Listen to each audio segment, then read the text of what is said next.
lahy pasteur Raseta no horentsika hitorin'ny tenin'Andriamanitra izao. Ary zany dia torin'alaina amin'ny vatana tamin'ny fotoam-pivavahana tany amin'ny fiangonana Jesosy Mamonjy Ankorondrano. Ary izany dia mitondra ny lohateny hoe mandrosoa any amin'ny lalina dia alatsao ny haratonareo. Alohan'izany dia isy hira anankiray dia ny hira manao hoe avaozy ny fiangonanao iray ny fiangonana Ankorondrano ihany.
Dia mbola faly misokan'Andriamanitra isika ny atovavatsika eto amin'ity toerana ity sy vavaka sy angataka ny fitahin'Andriamanitra ary miona amin'Andriamanitra amin'ity faliana lehibe.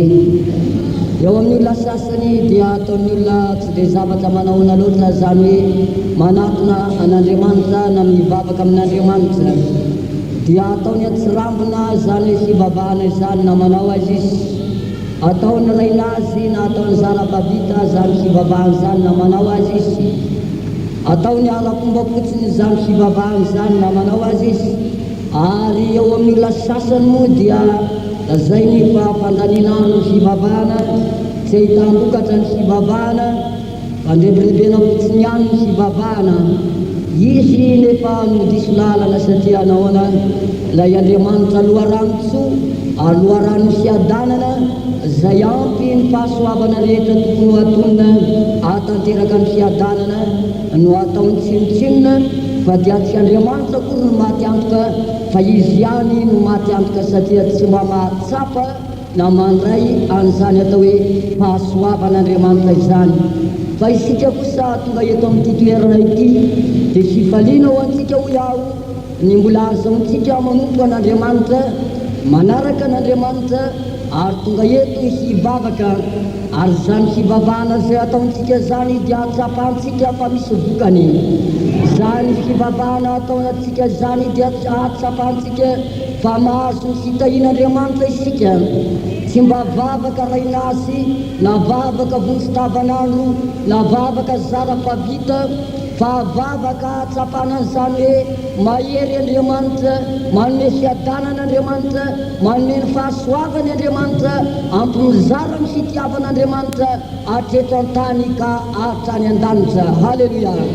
Anio hariva dia amaky ny tenin'Andriamanitra isika ary ny faniriko sy ny fangatahako anatreny tompo dia tsy ho diso anjara ny ianao anio amin'izao fotoana atokavanao eto amin'ity tranon'Andriamanitra ity zao fa raha sendra kelikely hery ianao dia anome hery anao Andriamanitra anio raha misy zava-nanjoanao tany amin'ny lalana nalenao tany ka tao kizy ary tao ketsaka ianao dia iandrandra ny masam-panahinao anio ary mbola iantoraka eo amin'ilay Jesosy tompo ny fiadanana ianao.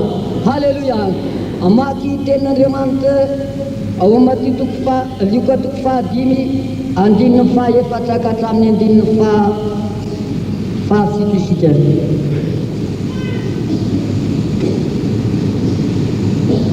Luka 5:5 andininy fahaefatra ka hatramin'ny andininy fahafito vakiantsika amin'ny anaran'i Jesosy. Ary rehefa nitsahatra ny teny Jesosy dia hoy tamin'ny Simona manosoany amin'ny lalina dia latsaho ny anatonareo ahazoana hazan-drano fa Simona namalaka nanao hoe tompoko mandritry ny alina nefa nikelezana iaina nefa tsy nahazona inona na inona kanefa noho ny teninao dia latsako ihany ny arato ary efa nataony zany dia nahazo hazan-drano be dia be izy ka efa nisy tritra ny aratony ary izy nanatsika ny namany izay teo amin'ny sambo kely hafa mba ho avy hanampy azy dia avy ireny ary nofenoiny ny sambo kely roa ka efa saikeny lentika. Zany teny zany dia nataon'i Jesosy tamin'ny Simona Petera raha ny toetra sy ny zavatra hitantsika amin'ny Simona Petera tamin'io andro anankiray nitenenan'i Jesosy tamin'io dia Simona Petera latsaka tao anatin'ny fahakiviana. Simona Petera latsaka tao anatin'ny famoizam-po tsy misy fanantenana satria nolazainy mazava tsara fa efa nikelaina mandrakalina nanarato efa niezaka nanao araka zay azo atao mpanarato efa zadrano fantany tsara ny toerana tokony isy ny hazan-drano sy ny tsy isy ary hainy tsara ny mandatsaka ny arato nefa na dia nandrakalina zany nanarato dia ambarany mazava tsara fa tsy nahazo na inona na inona zay ozy na dia nikelaina fantatra azy.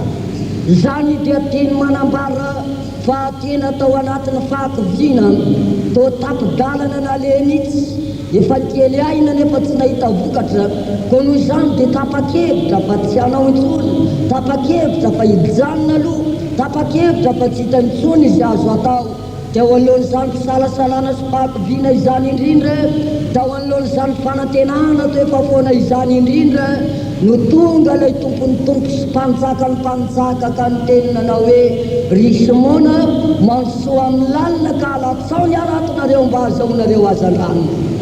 Inona no nataon'ny Petera tamin'izay nisy nataon'ny Simona Petera tsy niady hevitra izy akory hoe ka zay ene Jesosy eo efa nanao zay azo atao e dia mbola azo ndray ve zay tao ny fisalasalana sy ny fahakiviana nefa zao ny teny nataony manao hoe efa nikelaina mandrakalina zay ozy kanefa ny teninao dia ho alatsako ihany ny arato. Zavatra nitokiny Petera mafy tamin'izany dia ny tenin'ny tompo ny teny Jesosy zay nilaza hoe alatsao ny arato mansoa amin'ny lalina zany dia toy ny milaza hoe na dia tsy nahazo azy alina dia alatsao ihany ny arato na dia efa nikely aina azy alina manontolo dia alatsao ihany ny arato na rezany Petera dia ozy hoe noho ny teninao ozy zany dia manambara fa raha ny hakiviany olombelona dia efa kily mihitsy raha ny fikelezanaina dia efa nanao zay azo atao nefa zavatra anankiray no mbola nitokisan'ny Petera dia ny tenin'i Jesosy ka nitenenany hoe noho ny teninao dia ho alatsako ny arato. Ary tamin'izany kino ny tenin'i Jesosy zany dia fantany fa ny tenin'i Jesosy dia manan-kery fantany fa Jesosy dia zanak'Andriamanitra tsy handainga koa raha manaraka ny tenin'i Jesosy izy raha mino ny tenin'i Jesosy izy dia fantany fa ahita vokatsoa eo amin'izany fanarahana ny tenin'ny tompo zany ka dia nalatsa ny arato ary efa nalatsaka ny arato araka ny fanambaran'ny tenin'Andriamanitra eto dia misy hazan-drano betsaka atao sitsa tao ary efa misy hitra mihitsy aza ny arato dia nisy nitonona tsy zakan'ny Petera intsony fa dia Niantony namany izy eo aminy zay teo amin'ny samykely hafa dia nanampy azy ireny ary dia nampidinina tao anaty samykely ka nampy ny samykely rozy ary efa saika letika. Zany dia manambara amitsika fa araka nambara teo fa tao anatin'ny fahakiviana Petera. Eo amin'izao fiainantsika zao dia maro ny zavatra mahakivy, maro ny zavatra tao mahavery fanantenana. Eo amin'ny fiainan'olombelona dia miezaka ihany indraindray manao an'izay zavatra azo atao indraindray, to tsy misy ny vokany, to tsy hita zay valim-bavaka mitaraina eo anaten'Andriamanitra, to mbola tsy tonga ny valim-bavaka. Marary anga taraina eo anaten'Andriamanitra to tsy mbola sitana. Misy zava-manahirana eo amin'ny fiainana tsy ampy fivelomana, mitaraina eo anaten'Andriamanitra mbola tsy mahazo. Misy zava-manahirana eo amin'ny tokantrano, maditra tsy laitrahanarina ny ankizy, miverin-dalana ny ankonana, manao zavatra maro samihafa sy mampitanolotra. Reny rehetra ireny entina eo anaten'Andriamanitra to tahaka ny maizina ny lanitra indraindray ka tsy ahitam-baziny. Eo alohan'izany indrindra dia to miteny tahaka ny Petera manao hoe mba efa nikely aina ihany aho Tompo, mba efa nanao izay azoko atao ihany aho, mba efa nivavaka ihany aho, nivadisanina ihany aho, nanao izay azoko atao aho, kanefa tsy nahazo na inona. N'olombelona ny nomahatena ny nofon'olombelona dia to kivy ny tena, to malemba ny nofo aza, to very ny fanantenana, to tsy misy azo antoka antsony fa hoe mbola ho afaka ane zao zava-manahirana azy zao, mbola ho sitrana ane zao aretina miatra amity zao, mbola hisava ane zao raha namitatao zao, mbola ho tsy hifaliana ane zao ranomaso zao. To lasa ny fanantenana, to tsy misy intsony ny zavatra ny tenaina fa efa nikely aina nefa tsy nahita vokatra. Eo alohan'izany indrindra mitenena ny Tompo amin'ny alalan'ny teniny anio. Alleluia! Mitenena ny Tompo amin'ny alalan'ny teniny tahaka ny teniny nataony tamin'ny Petera manao hoe amansoa amin'ny lalina ka alatsao ny aratinao dia azo azan-drano ianao. Dia hoy Petera manao hoe mikely aina aho kanefa noho ny teninao. Izany koa ny vahoaka ho ao anatin'ny sainao anio ary ho ampiarinao ao ny fiainanao anio. Mety nikely aina ianao, mety nikiviziny santana ianao hoe ianao nga valiana ntsony ny mivavaka ataonao, ianao anga miainanao ntsony Andriamanitra, ianao efa nielany ny fanan'Andriamanitra, ianao tsy valiana ntsony ny mivavaka ao.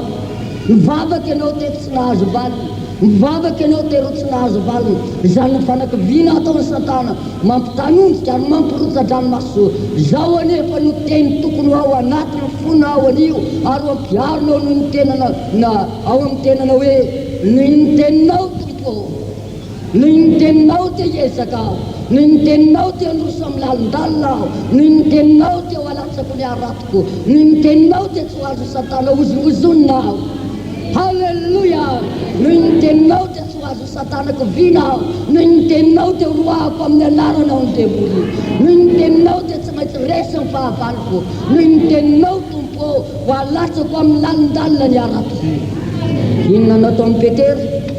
Tsy niteny fotsiny izy hoe ho alatsako ny aratiko Jesosy eo, fa niasa mihitsy izy, niasa nietsika tamin'ny heriny, nalatsa ny aratony, nampidininy tany amin'ny lalina.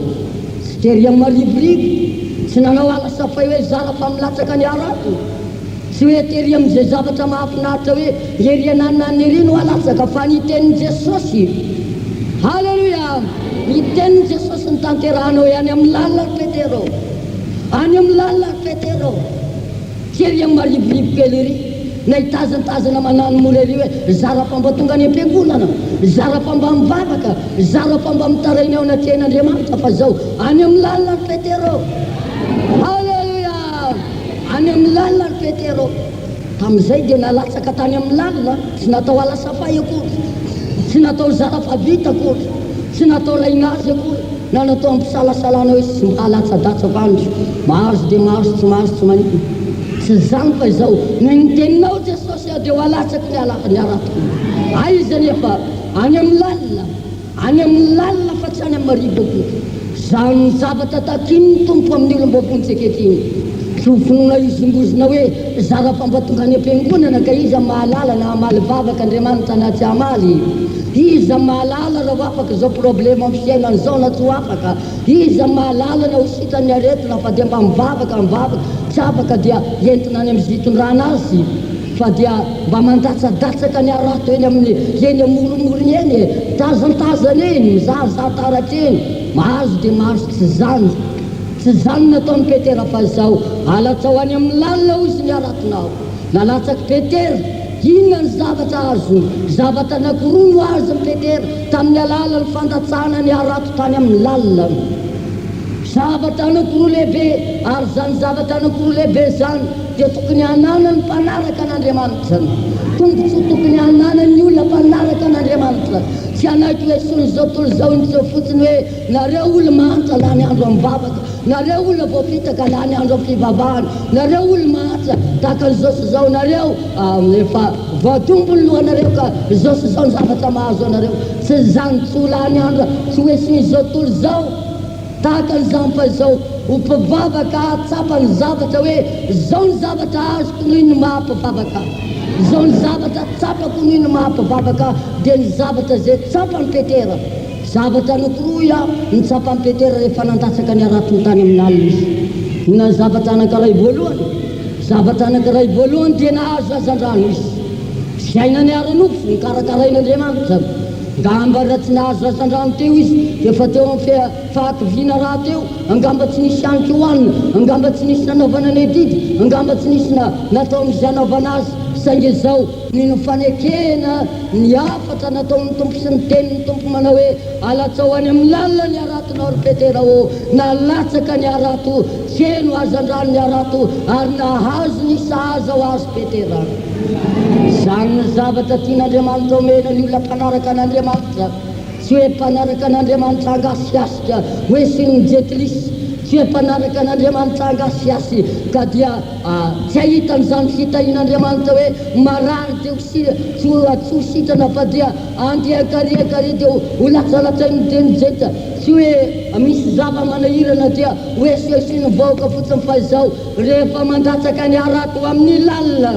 araka ny tenin'ny tompo tamin'ny Petera hoe alatsao ny amin'ny lalina ny aratonao dia hoy Petera eny ary Jesosy eo ny teninao teo alatsako ny aratoko rehefa mandatsaka ny aratony amin'ny lalina ny zanak'Andriamanitra mahatsapa ny fitahin'Andriamanitra misy tsy fahantiana ve misy fahasahiranana misy zavatra manahira ain'Andriamanitra ny manome zao ihany ny tediaviny mpivavaka tsy ozongozona mpivavaka tsy erikerika mpivavaka tsy hitoky amin'ny zavatra hafa fa mpivavaka ihany ny tenin'ny tompo noho ny teninao tompo ao tsy manao hoe noho ny fahaizako dia ho alatsako ny arato fa ny kely ainao sy tsy nahazo tsy manao hoe noho ny amin'ny ranona sy ranona dia ho alatsako ny arato fa noho ny teninao tompo ao zany ny zavatra takian'Andriamanitra ketiny olona tokony tenin'Andriamanitra mpivavaka iorona amin'ny teny fampanantenan'Andriamanitra dia ilay Andriamanitra tsy mandainga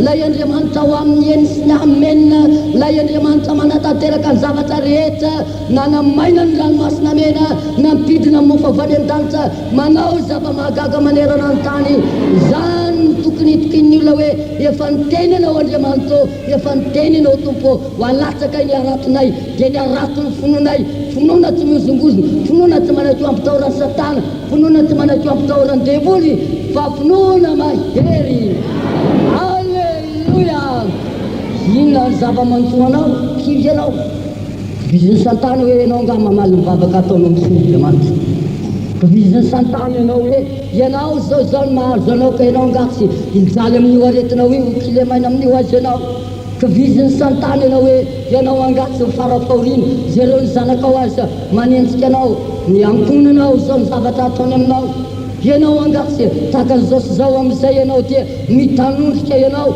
latsaka ny ranomasinao kivy ianao latsaka ao anatin'ny famoizam-poaza ianao zay tsy mahita vavaka atao intsony ianao manjary ilay verin-dalana ianao sadianao ana ka vizin'ny satana hoe tsy mahazo hoe mialanena mandrakalina mivavaka foana makany fondrano zao sy zao tsy mahazo hoe tsy zany nefa mandanga satana mandanga ny tempozy fa miteny aminao amin'ny alalan'ny tenin'ny tompony io, amin'ny alalan'izao teny toriko aminao zao fa hoy izy hoe alatsao amin'ny lala eny aratonao, hoy Petera hoe noho ny amin'ny teninao Jesosy aho alatsako ny aratoko.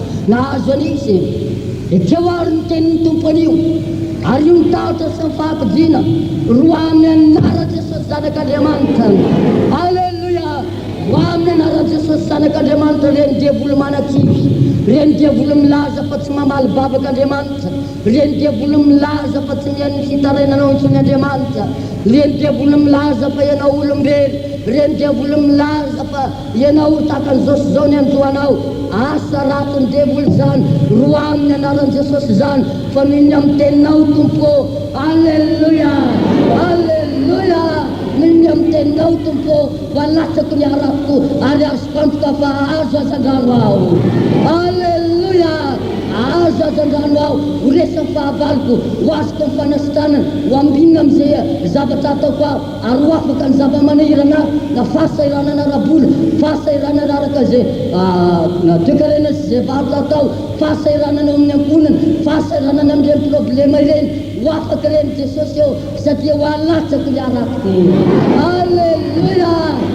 Alleluia! Alatsao ary ny aratoko, tsy mandatsaka fe mandatsaka ho ihany fa alatsaka any amin'ny lalina. Zany maso matoky aho fa andatsaka ny aratonao ianao an'io, andatsaka ny aratonao ianao an'io, ka raha nitondrala ian'iditra teko ianao, na nisy zava-mantsona andohanao ka kivy ianao teny an-dalana, matoky amin'ny anara Jesosy aho an'io. Alleluia! Matoky amin'ny anarany Tompo aho an'io, fa ho resy andositra Satana. Alleluia! Alleluia! Andositra Satana ny tsy anana fahefana aminao, ao anatin'ny tokantranonao, eo amin'ny fiainanao, eo amin'ny ankonanao, tsy anana fahefana ny diavolo satria andatsaka ny aratonao amin'ny lalina ianao. Alleluia! Inona ny zavatra faharoa azon'i Petera? Nahazo zavatra sarobidy Petera, fa nandatsaka ny aratony izy fiaino aratony, fiaino azandrano ny arato, satria niletika ny sambokelana koa, afaka ny fahoriana rehetra, afaka ny zava-manahirana rehetra. Tsy vitan'izany fa mbola nanome zavatra azy anankiray Jesosy. Hoy izy eo amin'ny andininy fahafolo ka ny tapany ambany hoe aza matahotra hatramin'izao ankehitriny dia ataoko mpanarato-olona kosa ianao. Hatramin'izao ankehitriny zao dia olona kosa no azonao. Sany no zavatra anankiray azon'ny Petera rehefa nahazo azandrano dia no ampiasain'Andriamanitra ho fanaka voafidy ho any any anarany. Alleluia! Nampiasain'Andriamanitra ho fanaka ho fampandrosoana ny fanjakany, nampiasain'Andriamanitra ho fanaka anao ny asany, ary nampiasain'Andriamanitra ho fanaka hitoro ny filazantsara ary isehorantsika ny Andriamanitra. Fa ny Petera nandatsaka ny aratony dia nisy ny tena apôstôly marina nanambarany famonjena nitoro ny filazantsara ary vokatry ny asa zay nataon'ireny apôstôly ireny no ny fandimby tamin'ny taranaka fandimby ary tonga nita taty Madagasikara zany asa ny fanahy masin'Andriamanitra sy ny tenin'Andriamanitra nitorian'ny apôstôly zany, ary mbola tonga eto am-polon-drano ankehitriny ny tenin'Andriamanitra manambara fa mbola mahery eny Jesosy ntsika. Alleluia! Mbola mahery ny Jesosy ntsika ny ankony zao ihany. Raha tsy nandatsaka ny araton'ny Petera, raha tsy nisy apôstôly dia angamba tsy nihery ny filazantsara, angamba tsy niparitaka ny famonjena, saingy izao nandatsaka ny araton'ny Petera, ary efa nandatsaka ny araton'ny Petera nitatra ny ambaindainy ny fanjakan'Andriamanitra ho aho tonga ty amintsika Madagasikara ary tonga eto am-polon-drano toriana ankehitriny ny filazantsara marina fa raha mandatsaka ny araton'ny olona dia manome ny fahasoavany Andriamanitra. Alleluia!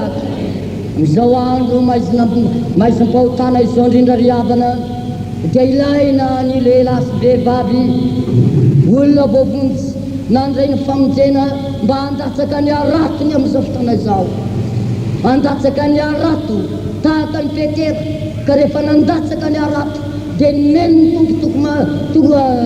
tompotoko manao hoe aza matahotra fa hatramin'izao dia olona kosa no azonao.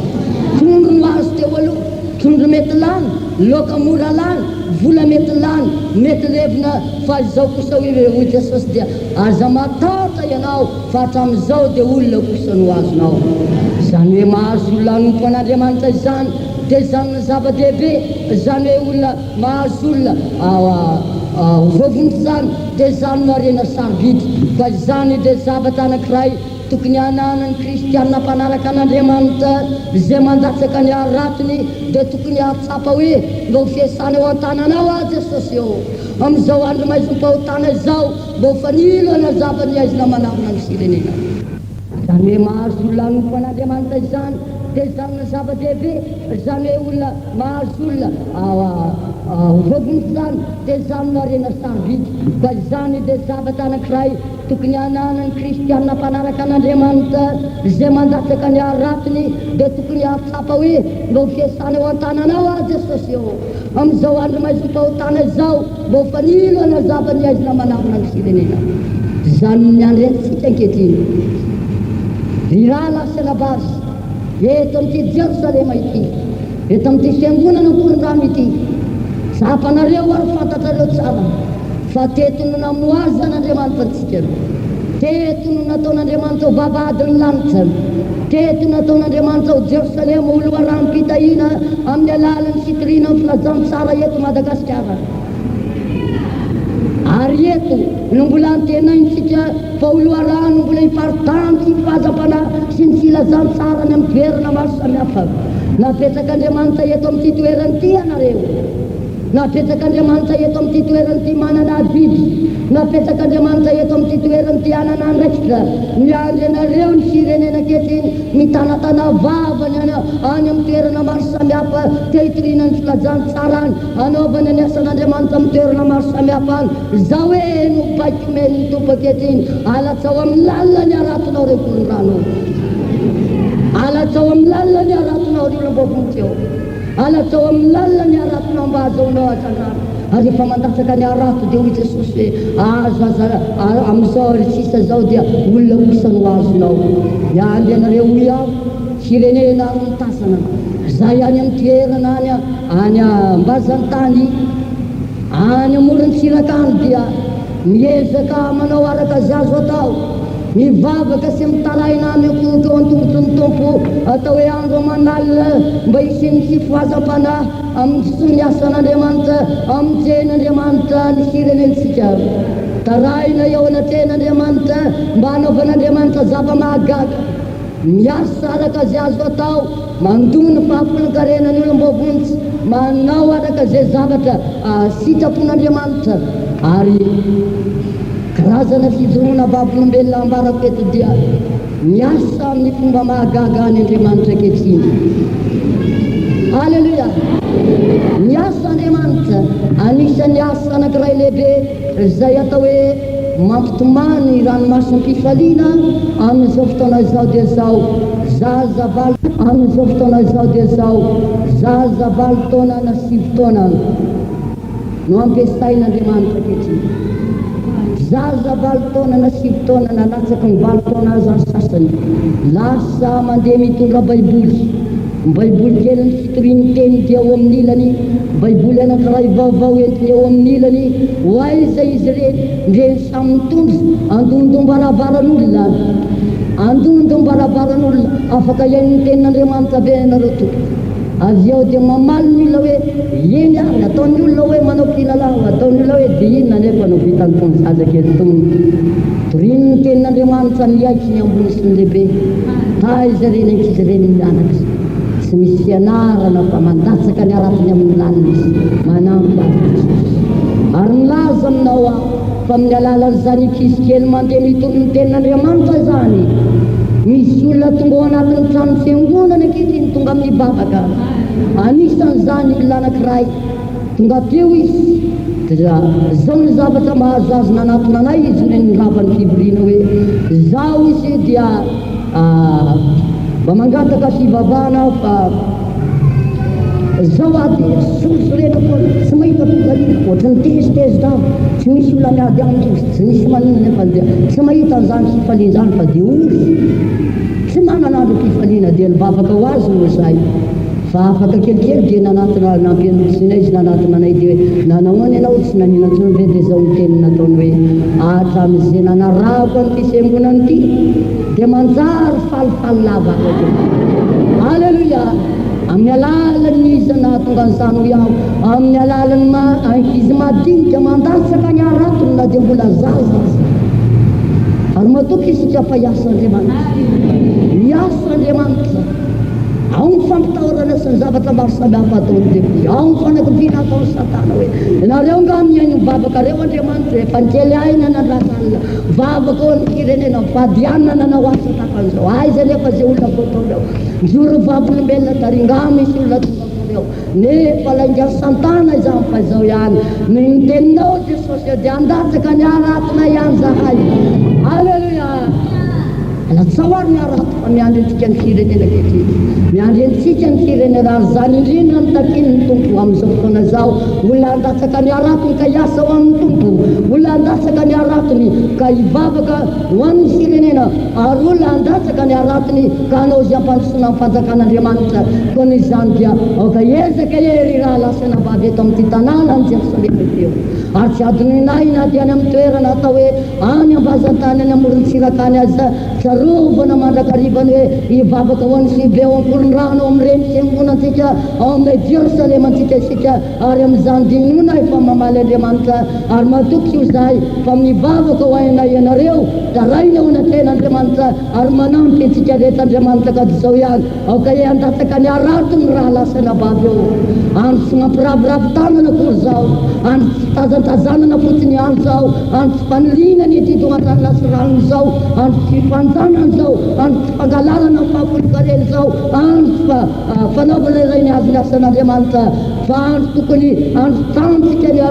ny aratontsika ka ezaka isika hitambatra ho vato fa tsy hisaraka hiparitaka hifasika ampandroso ny fanjakantsika ka ho tonga mpanarato le isika hitaona nyty firenentsika ity hoeo an-tratany Kristy dia ho tanteraka lela iteny manao hoe Kristy ho an'ny Madagasikara ary Madagasikara ho an'ny Kristy halleluia halleluia mivavaka ary isika amin'ity fotoana hariva ity mba firen'ny mba voninahindrosany io hoe mba firen'ny voninahn-datsaka ny aratony io hoe mba fire no mba vonina hiezaka misimisy tokoa andatsaka ny arato amin'ny lalina raha eo amin'ny senam-panahy ny tena manokana no misy zavatra manjodia andatsaka ny arato an'io ka aloka ny asa ratsiny devoly ary olona mafimafy tokoa amin'ny fitiavana an' Jesosy firy no lavonanao an'izany an'io ary eo amin'ny asan'Andriamanitra milana olona iolona mafimafy tokoa hidina amin'ny lalindalina fa firy no lavona irotsaka an'io tsy tazatazana amin'izao andro maiziny zao tsy hanilika hoe andro ranony zany tsy hifanjana hoe ranona tsinona tsy mandeha na ranona tsinona tsy mamonjy mpambavaka ranona tsinona tahaka an'izao za fomba tsy handeha tsy zany fa izao andray aty tsy andraky tamitsy ho voninahitra ilay misidy satria niteninao tompo ho arotsaka ny aratonay vonina va ianao kehitriny tsangana fa milantsika milantsika amin'izay milantsika ny tompo amin'izao fotoana zao tsangana miteny anao hoe ity tompo andatsaka ny arato amin'izao fotoana zao alleluia andatsaka ny arato fanakiko viny satana andatsaka ny arato anloka ny asa ratin'ny devoly andatsaka ny arato andraisan'ny tahatra sy ny oditra rehetra ary andatsaka ny arato ampandroso ny fanjakan'ilay tompotsika samy mitsangana manandratra ny tanany hoe ndreto zay tompo iandamem-bavy anompo anao sy anadranao ary tsy hialana hivadika aminao fa andatsaka ny aratonay amin'ny lalina zay samy mitsangana mivavaka amin'izao fotoana zao alleluia alleluia satanao satanao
Amin'izao fotoana zao dia mbola misaotra an'Andriamanitra indray isika, raha mbola men'Andriamanitra tombonandro avelomana toy izao, ary indrindra no mbola andrenesantsika ny tenin'Andriamanitra sy ny hafatra izay mbola alaneny nataony amintsika mba hitantsika ny tsy adanana ka antsirantsika ny fahatezerana ho azy. Amin'izao fotoana zao dia andre ny tenin'Andriamanitra isika araka izay voasoratra ao amin'ny Matio toko 7 ka ny 10 Matio toko 7 ka ny 10 hovakintsika amin'ny anaran'i Jesosy.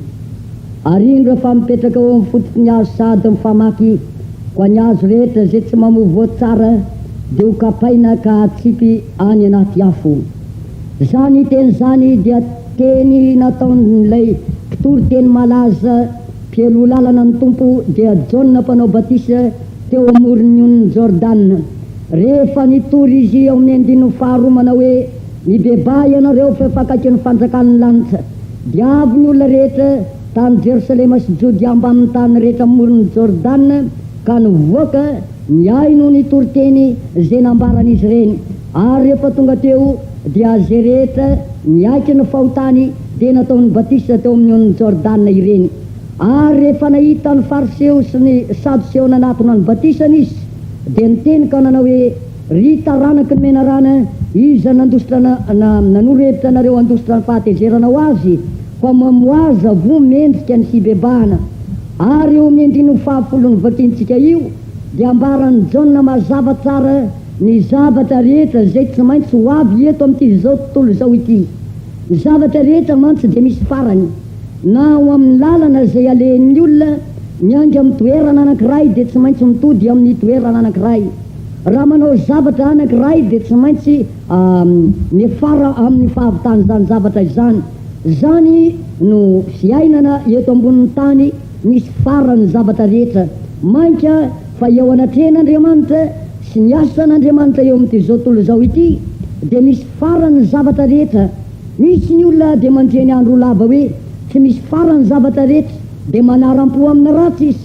Misy ny olona dia mihevitra hoe tsy misy valiny zavatra rehetra izay atao dia mandreny andro lava manao izay daniny kibony, manohitra an'Andriamanitra, milaza an'Andriamanitra ho tsy misy, manangan'Andriamanitra hafa hivavahana aza. Eto ny tenin'Andriamanitra dia milaza fa hoy izy hoe indro fa mipetraka eo amin'ny fototry ny azo sady mifamaky fa ny azo rehetra izay tsy mamovo tsara dia ho kapaina ka atsipy any anaty afo.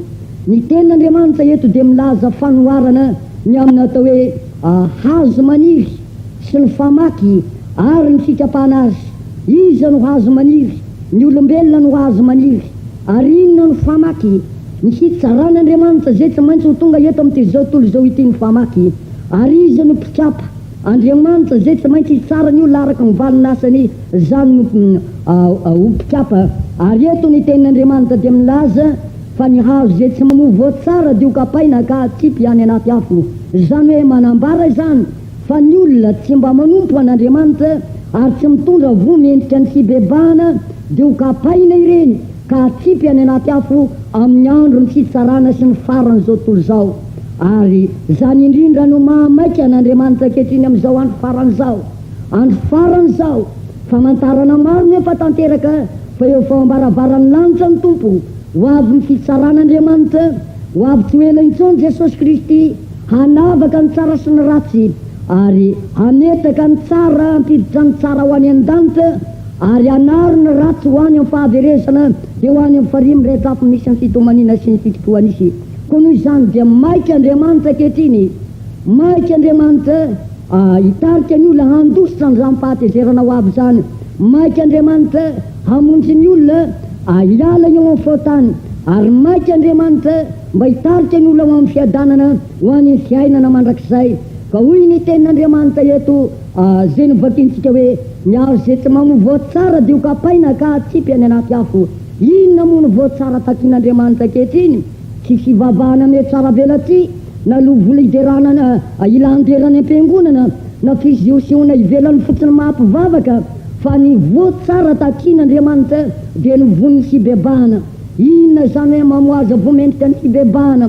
Fibebahana ara-pomba fotsiny ihany ve? Fanaovana vavaka pilivavana vavaka vakiana fotsiny ihany ve? Tsy zany voatsara mendrika ny fibebahana takian'Andriamanitra, fa ny fibebahana takian'Andriamanitra am'izao andro farany zao.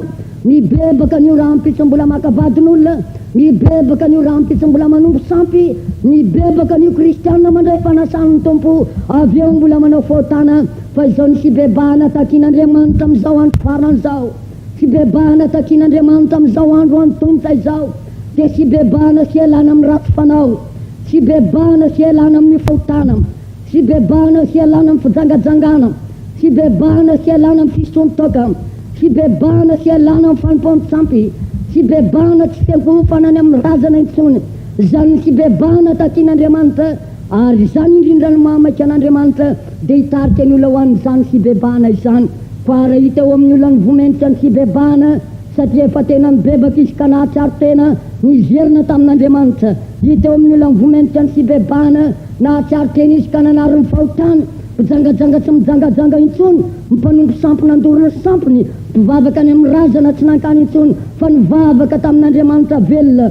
Ary rehefa tena nibebaka marina, tsy nankany amin'ny fisotrontoka intsony, tsy nampijaly vady aman-janaka intsony. Rehefa mitondra voamendrika ny fibebahana toy izany ny olona, na ho avy ezany fitsaran'Andriamanitra zay tsy maintsy ho avy eto amin'izao tontolo izao ity, dia izao ho ampidirina ny an-danitra izy, men'Andriamanitra ny fiadanana, men'Andriamanitra ny fifaliana, ary tenena ny tompo manao hoe avy anareo zay nitahin'ny raiko mandovany ny fanjakana zay voavoatra ho anareo hatramin'ny nanorenany izao tontolo izao. Fa raha mbola misy manamafonifonika tsy mety mibebaka, torinan'io ny tenin'Andriamanitra, ambaran'io ny famonjen'Andriamanitra, ary lazaina ny sitrapon'Andriamanitra fa ratsy ny mijangajanga, ratsy ny makavadin'olona, mahatonga ny fahatezeran'Andriamanitra amin'ny fanimpondrosampy, mahatonga ny fahatezeran'Andriamanitra amin'ny filajanan'Andriamanitra ho tsy misy, mahatonga ny fahatezeran'Andriamanitra paopaoliam-bady aman-tsanaka, nefa mbola mikiribiby amin'ny fahotana ny olona, tsy mety hiala amin'ny eloka sy ny fahotana ny olona, dia ambara amin'ny anaran'i Jesosy Kristy anio. Fa raha ho avy ny fitsaran'Andriamanitra, ho tonga hitsara ny toizao tontolo izao ity Andriamanitra, dia hitsapany mpanota amin'ny fahatezerany ka anary azo ho any amin'ny fahaverezana mandrakizay. Koa ankehitriny izao raha toriana ny tenin'Andriamanitra, mba efa nibebaka va ianao nitondra voamendrika ny fibebahana ve? Efa nandohalika teo am-potsiny azy sy jalian'i Jesosy, nahatsiaro ny tenanao fa diso ianao, efa nibebaka ianao, ary efa nariana ny fahotanao, raha eny ny valiny dia hisaorana ny Andriamanitra. Fa raha mbola tsy nivaliny, raha mbola miaina amin'ny fahotana ianao, mbola mijangajanga ianao, mbola mampirafy ianao, ampahorinao ny vady aman-janakao, manompo sampy ianao, mbola io any tokantranonao io ny tapakaso, mbola io any tokantranonao io ny vazina tany nalaina tany amin'ny fasana sy ny zavatra ratsy maro samihafa nalaina tany amin'ny vazimba. Milaza aminao aho fa ho avy ny fitsaran'Andriamanitra zay hitsapanao ary anaranao any amin'ny fahaverezana. Mialohan'ny andro ny fitsaran'Andriamanitra, nefa mbola miala nenina aminao Andriamanitra anio, hibebaka ianao ary hiaika amin'ny fahotanao ianao, ary hitondra voamendrika ny fibebahana ianao. Manatona ary an' Jesosy, izy mipamonjy sy olo eloka teo amin'ny asa jalina, amonjy anao any izy, amela eloka anao any izy, ary hitarika anao hibebaka any izy, hiandre ny famonjenany ianao, ary ho anisan'ny vahoaka an'Andriamanitra any an-danitra hiara-paly amin'ny mandrakizay hivavaka isika zao. Dia isaorana mandrakizay ny anaranao Tompo, raha mbola nahazo nandre ny teninao ty firenena ity tamin'izao fotoana izao. Isaorana mandrakizay ny anaranao, fa tsy nanafina ny sitraponao ianao, mangataka aminao aho Tompo, tario lalana ny olona hibebaka, tario lalana ny olona handray ny famonjenao. Aoka Tompo tsisy hovariana hanota eto amin'ny tany ity, aoka Tompo tsisy hovariana ka mbola hitsangana hanohitra ny anaranao, aoka Tompo tsisy hovariana ka mbola hilaza anao tsy misy aza, fa aoka ho ampidinao ny fahatahorananao, ka hatahotra ny olona, hangovotra ny olona, ary hiaiky ny fahotan'ny olona, ary andray ny famonjena izay nataonao teo amin'ny ary sy fitalianany ny olona Jesosy eo, ka ho voavonitsy, ho voavela heloka, ary andovany sy ainana mandrakizay. Matoky aho fa tsy ho verimaina ny teninao fa hitondra vokatra tokoa amin'ny anaran'i Jesosy Kristy, zanak'Andriamanitra velona, no anapatapahana ny asan'ny devoly rehetra, ary angatahana ny famonjena lehibe